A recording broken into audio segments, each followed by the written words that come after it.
నేను శాసన మండలిలో నేను ఒంటరి పోరాటం చేసిన అని చెప్పంట. ఇవాళ ఏదైతుందో నేను 4 దశాబ్దాలు కాంగ్రెస్ పార్టీ బలోపేతం కోసం ప్రయత్నం చేసి పోరాటం చేస్తే ఇవాళ నేనే నా కార్యకర్త నా గురించి మాట్లాడతాడా? నేను 4 మున్సిపల్ చైర్మన్ కావడం తోడ్పడ్డా. మీరందరూ సజీవ సాక్షులు.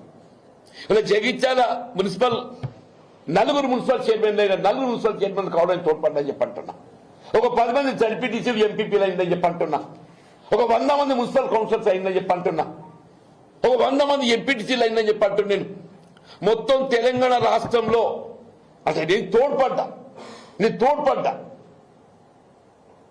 అత్యధికంగా ఏదైతుందో ద్వితీయ నాయకత్వం ఏదైతుందో ఎదిగొచ్చింది ఎక్కడ అని చెప్పంటే చిగిత నియోజకవర్గం. నీలాగా తొక్కకుండా కాదయా, నేను పొద్దుకుంటూ వచ్చిన మెట్టు ఎక్కుకుంటూ వచ్చినా అని చెప్పంటాను నేను.